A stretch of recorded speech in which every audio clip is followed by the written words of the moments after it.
Hello fellow humans and welcome to the Madhouse.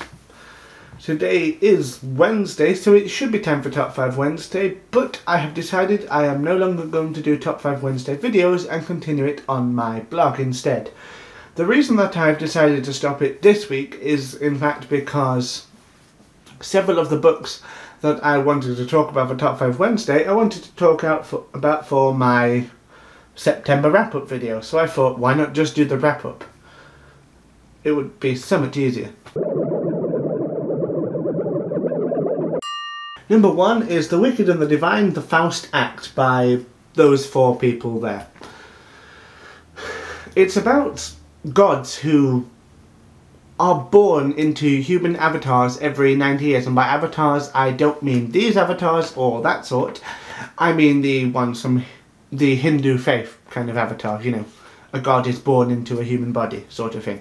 Except they aren't gods until they reach a certain point in their lives as teenagers when it kicks in, and from that point on they have 2 years to live. It's incredibly fascinating. The art style is just gorgeous. I mean, that there is probably my favourite character. I have a soft spot for this character, you'll see, because it is Lucy, short for Lucifer, and I just love devils. The next lot of graphic novels were Saga Volume 1 and 2, which were from the library and I'm hoping to buy copies of soon because I actually think they are brilliant. They are tremendously clever. How to describe them? A combination between Star Wars and Romeo and Juliet, but with far more violence than either of them. Which, to be honest, is saying something, because both can be pretty bloody depending on how you interpret it, Romeo and Juliet. There was also Alan Moore and Brian Bolland's The Killing Joke, which is a fantastic book, and in my view probably the best graphic novel ever written, although it is closely followed by Alan Moore's V for Vendetta, which if you haven't read you really should. It tells the origins of the Joker from the Batman comics. Or, well, sort of does, because as the Joker says, if I have to have a past, why can't it be multiple choice? That was terrible.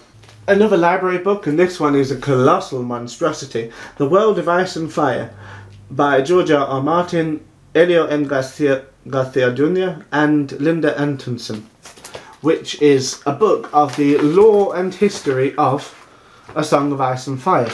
And it's quite fascinating to read about the Dance of Dragons. Truly magnificent, in fact. I mean, a lesser fantasy writer could easily have done all about the Targaryen occupation or the rise of Olgis and its fall to Valyria. But no, Martin chose to go past all of that high fantasy and delve into a more human level of it. And I love it. But it's good to have this so we can explore that. Up next, there's a book that I'd quite like you not to judge me for. It is How to Draw Cartoons and Caricatures by Mark Linley.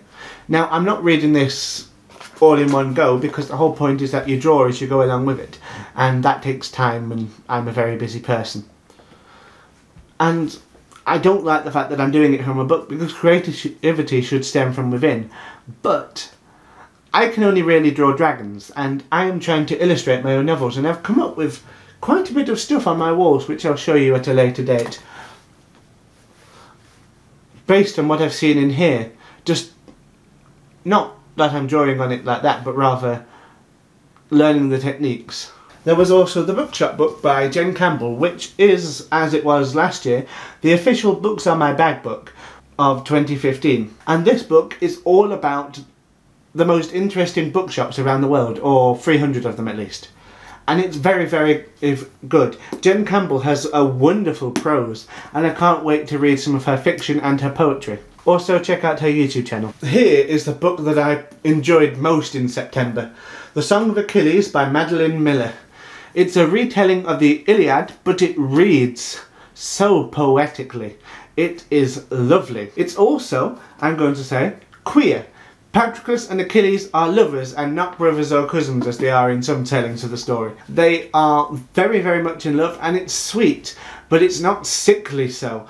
And I was so disappointed that I'd actually read the Iliad already, because when they said, oh, the best of the Myrmidons, and, oh, what has Hector done to me? It's just, oh, damn dramatic irony. I know what's happening and this is terrible and you're going to do something monstrous because of it.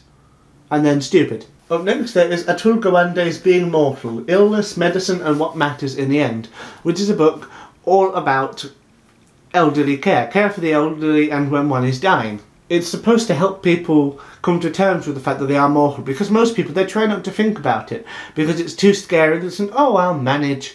But of course, in today's world where no one can afford to put any savings aside, then it's something people really have to think about. How are they going to manage? How are they going to cope? This book may well show you the way. Now, my second favourite book of September was Isaac Asimov's and Robert Silverberg's The Positronic Man, which is based on Asimov's short story, The Bicentennial Man. You may never have read either of them, although you really should, but you will probably have seen the, is it 2005 film starring Robin Williams? It is about an android who is trying to become more human. He is unique among all of them, and it's fantastic. And if you don't really get me from this short description, just think, this book inspired the character of Data in Star Trek The Next Generation, and Data and Picard were the best parts about that. There was also Mrs. Fry's Diary by Mrs. Stephen Fry, or more accurately, Stephen Fry pretending to be the fictional Edna Fry. And it portrays him as having a double life where we know Stephen Fry is the calm, eloquent and very intelligent man, while in this he is portrayed as a drunken, womanizing brute with children called Subo and Asbo. There is one thing though, I would absolutely love to know what Stephen's husband thinks of this. There was also The Defence of Poesy by Philip Sidney and The Defence of Poetry by Percy Bysshe Shelley, however you say his middle name. The two of these are arguments in defence of any form of fiction. The points they have in them are still true today. They say that fiction teaches us to be better people and how to inspire and be inspired. They explore things that we can't explore through actual real life because some of the things you'd end up doing are monstrous. There was also George R. Martin's The Wit and Wisdom of Tyrion Lannister, which is just a collection of quotes from Tyrion with some funny cartoons next to them. Now, the final physical books that I read this month are from the Penguin Little Black Classics collection. There was Socrates' Defence by Plato, Christina Rossetti's Goblin Market and Other Poems, Karl Marx and Friedrich Engels' Communist Manifesto, and Charlotte Perkins Gilman's The Yellow Wallpaper. Now, all of these are excellent reads, and I really recommend you give them a go. I mean, the Penguin Little Black Classics are only 80 pence, so you can get through them quite easily, and they're only about 20 minutes to read them all the way through. Although I would say that Socrates' Defence is a bit long-winded. The ebooks I read this month were Throne of Glass by Sarah J. Maas, which I was just not that impressed by. Ein Sommer in London by Theodor Fontane, I think is how you might say his name. It could be Theodor Fontaine, but I doubt that because it's German. Also Sprach Zarathustra, or Fussbreak Zarathustra by Nietzsche. Romeo und Juliette, which is Romeo and Juliet in German. Dr. Faustus by Christopher Marlowe. Now, the audiobooks I listened to this month, because I'm really loving audiobooks at the moment, were Anansi Boys by Neil Gaiman, which is in the same universe as American Gods, but focusing more on Anansi and his children, and it is fantastic. There was also The Swimming Pool Library by Alan Hollinghurst, which is a look at the pre-AIDS epidemic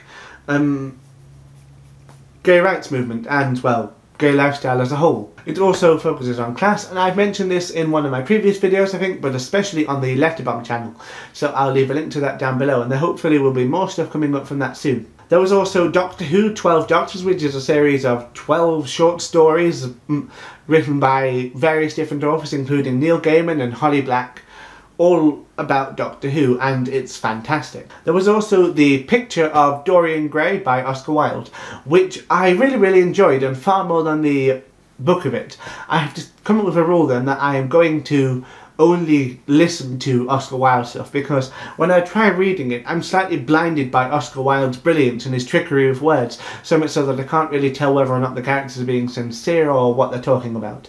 but when I listen to it, I can hear it in the voices and follow it far, far better. Now, to be honest, I'm really into audiobooks at the moment. And, well, if anyone from Audible is watching, sponsor me, because I'm very broke. No, I'm not sure I want sponsorship, but I'd quite like money. That's the problem. Books are expensive. That's it for now. I hope you've enjoyed the video. Please click like, share and subscribe, and leave any comments with suggestions for new reads or any opinions on what I've mentioned down below. To be honest, I've not been feeling very well lately. I've been full of a cold and I've got vertigo, so I'm quite impressed that I actually managed to sit here and film this for so long and not fall over. And my random question for the week then is, if you could retell any animated Disney classic as a live action film, what would it be and how would you do it? For example, I would probably have a go at The Little Mermaid, because I really think they need to do something that they did with the Sleeping Beauty as Maleficent, because Ursula must have a fascinating story.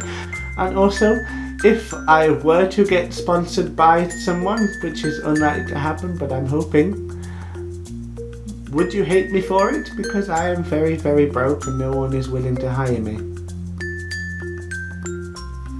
Maybe because I'm an arse. Still, I'll keep writing and maybe I'll get published in a newspaper, because that's one of the things I want to go in now, journalism. It's fun. Until next time, goodbye.